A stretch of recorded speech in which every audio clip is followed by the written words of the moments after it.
What's up, guys? Nepenthes here, and welcome back to another episode of The Road to Glory. It is Monday, it is Foot Champs qualifying day, and we have got a new team that you can see on the screen to qualify for Foot Champs today. I have put in our brand new red Gabriel Martinelli. He's got 11 games for us. I'll show you where they came from in a second. We've got Haaland and Gabriel Jesus going into the team. We've got Renato Sanchez, Tchouaméni, and the Martin Odegaard Road to the Knockouts card going into the team as well, with Mendy, Rudiger, Kimpembe, Hakimi, and cheeky Keylor Navas in the back line. A real cool bench.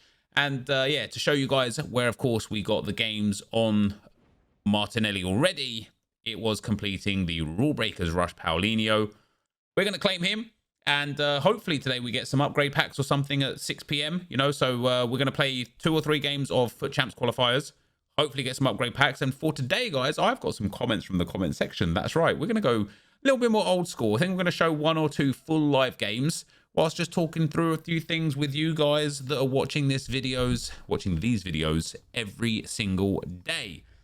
But first of all, there is Rulebreakers Paulinho. I tell you what, probably not worth it. I mean, I'm sure it's a cool card. He's not going to go on the bench for us today here. Not at this moment in time anyway. We are just going to go ahead and get into playing for the qualifiers, and then I'll save those packs for post 6 p.m. So, Foot Champions. I haven't even done my Rivals games yet either. We've got a long ways to go. But here we go with Foot Champs. And we are going to be playing, guys, in the 4-2-3-1 with this. So, Tchouaméni and Renato Sanchez at DM, Odegaard central cam, Martinelli and Gabriel Jesus wide cams, and Haaland up front. So, the first comment we've got is from Kikej JDJDJ. Or you know, however you want to say it. And he says, I'm confused why doesn't Nep for the highest ranks? And I think the comment that he asks and the kind of comment that he's kind of getting towards is, why am I not playing for the highest ranks? And it's a very valid question at the end of the day. You know, like, why wouldn't I? Like, you know, even yesterday or this weekend league just gone, I managed to get to 11-4. Like, why wouldn't I? What a ball that is. Haaland. No! Oh, do you know what? This guy's got Thiago Silva. I've got him now. I actually might... Oh, that's my ball. That's my ball. Oh. Why wouldn't I play on? Even at 11-4. And it actually stems from... Oh, here we go. Oh, man. Oh, man. Oh, man. See how Martinelli just could not break away from the player there, even though I started it like well in advance. So there's one, maybe even 2 main reasons, right? One of the reasons that I don't play for the top ranks, and it's really bad for a whole bunch of different reasons. But one of the reasons why I don't play for the top ranks is because of efficiency. It's just not efficient, right? And it's a big problem in the way I play the game at the moment, like just overall, because especially now that League SBCs are the way they are and have become the way they become. But it's a really bad way to play this game if you're playing this game to be efficient. Because you know what? The best way to play this game the most efficiently is what? I'll tell you what. Don't play the game until about 3 months before the game ends. Then you're being the most efficient because... No, that was for hot. I only put like 2 bars of power on that. That's when you're being the most efficient. Because that's when you can go and you basically have missed out on nothing if you're being perfectly honest with yourself.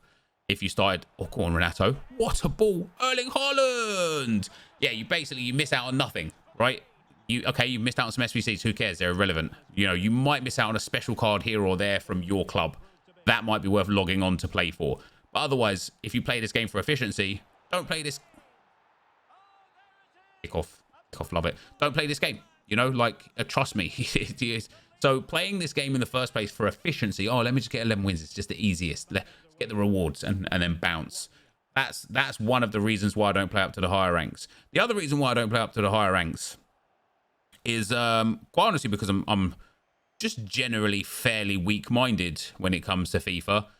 It gets, like, you know, again, and it does come down to, like, worth, right, and value. And I sit there and I think, is it worth the stress and the hassle and the pain and the frustrations that come with playing this game? Is it worth going through all of those things for some red picks that aren't going to be very good regardless of where we finish. Like, I watched Nick 28T go, go on, Jesus, Erling Haaland from there. I watched Nick 28T go 18-2, and first of all, GG's to him. That's amazing. Second of all, he didn't even get better rewards than me, and I went to 11 wins. And so it's like, why bother, right? That is definitely one of the things. Oh, Gabby, almost.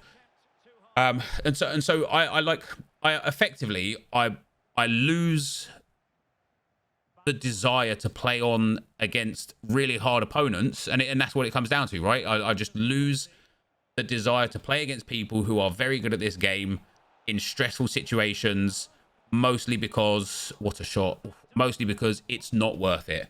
And that's why I suppose the first thing came about. That's why playing for efficiency became about, because it's like, let's play to the rank that is the least stressful for the maximum return.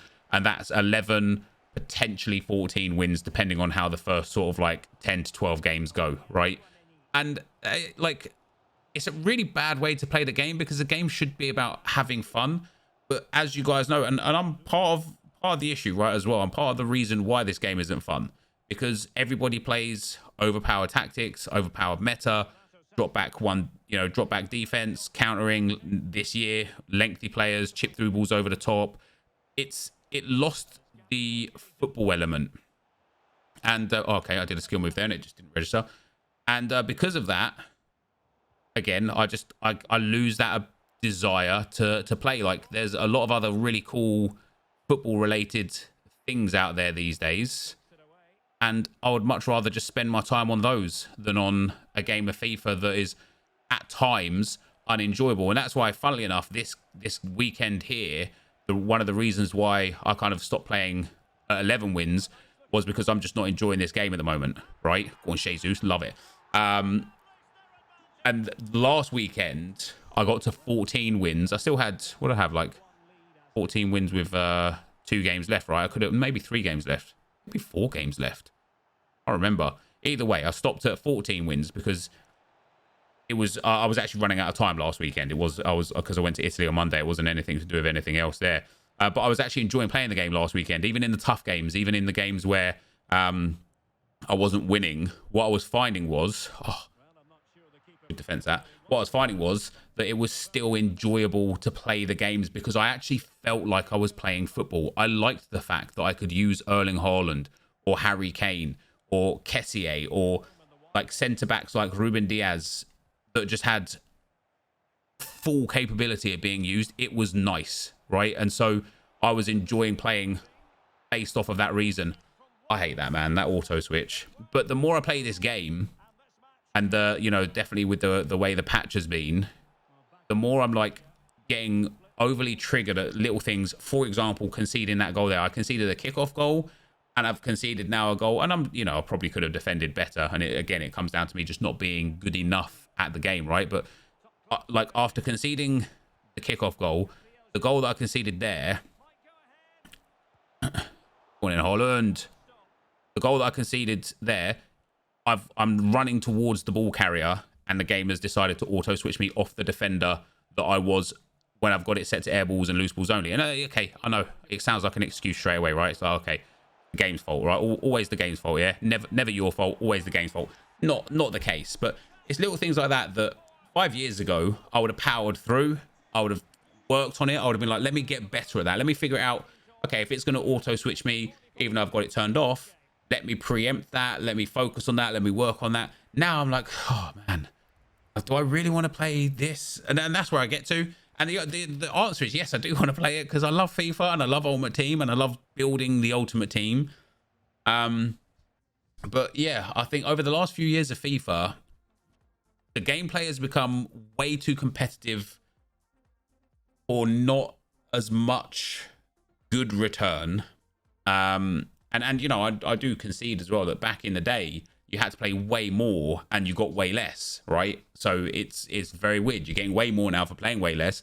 It's just that the difference between 11 wins, 14 wins, 16 wins, 18 wins is negligible, but the effort required is extensive. So that's where I get to with that.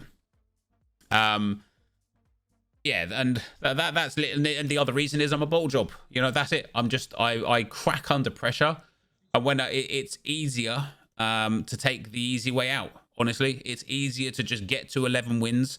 You know, one of the comments was like, "Oh, he thinks he's bad, but he got to 11 with 5 left. I couldn't even qualify."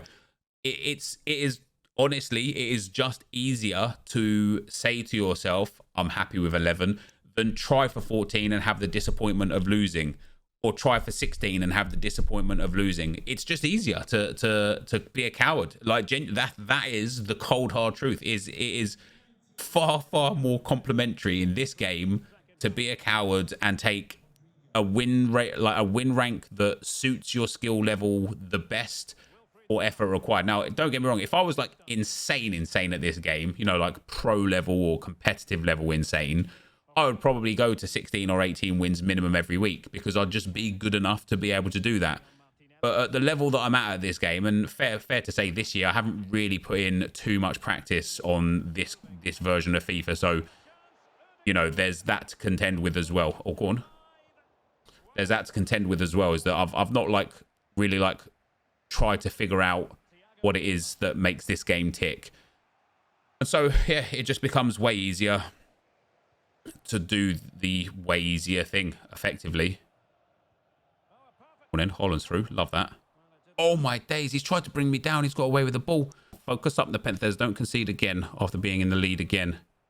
You're going to concede again.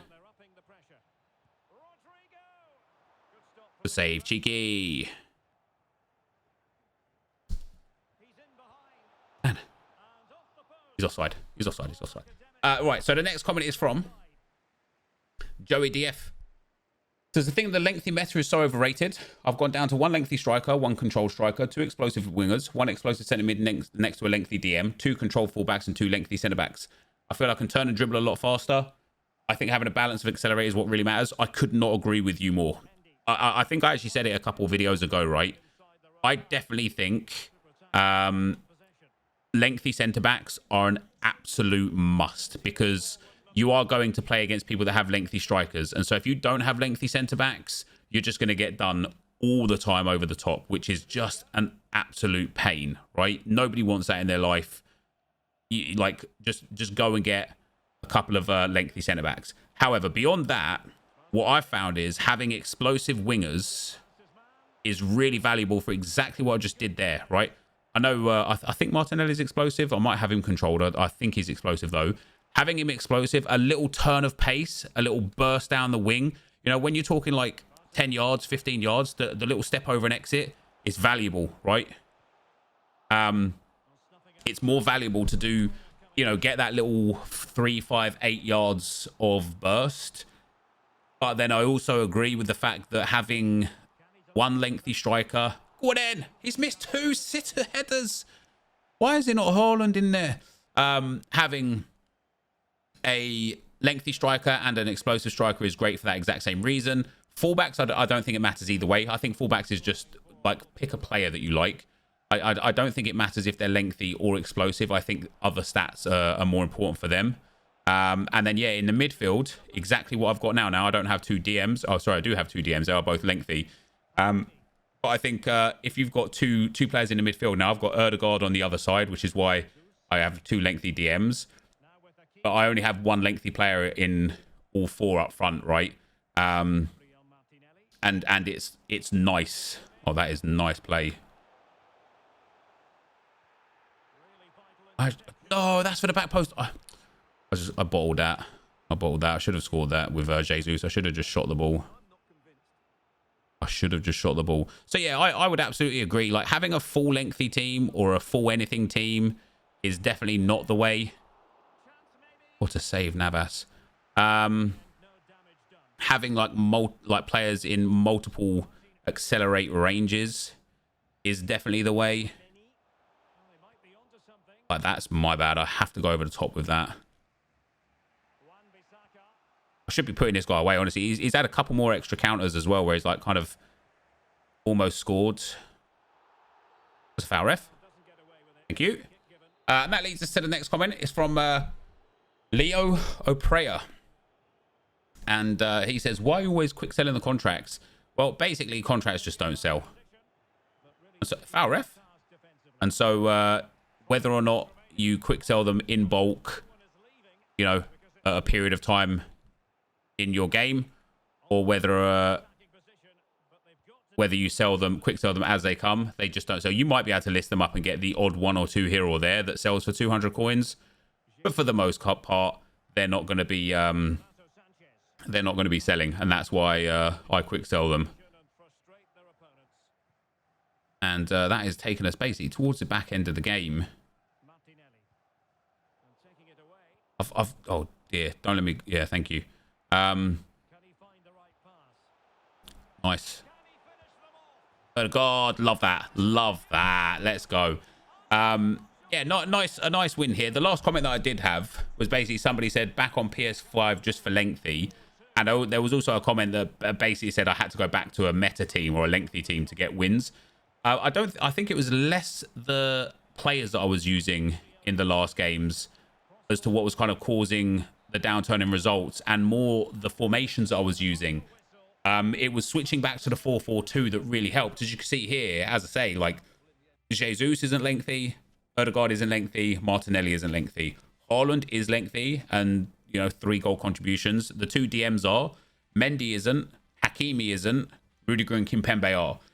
We haven't gone full everyone's OP, everyone's lengthy here. We have definitely gone, it's a good mix, and I find that to be best. I think one of the things I was struggling with over the weekend, first of all, I was just in my own head, but second of all, I was trying 4-3-1-2, 4-3-2-1. I tried a 4-3-3. I went back to the 5-1-2-2, and I just wasn't liking it. So I went back to the 4-4-2 and I liked it. I like the idea, I suppose, of the 4-2-3-1, having the 2 DMs to track back, because I constantly get countered through the middle.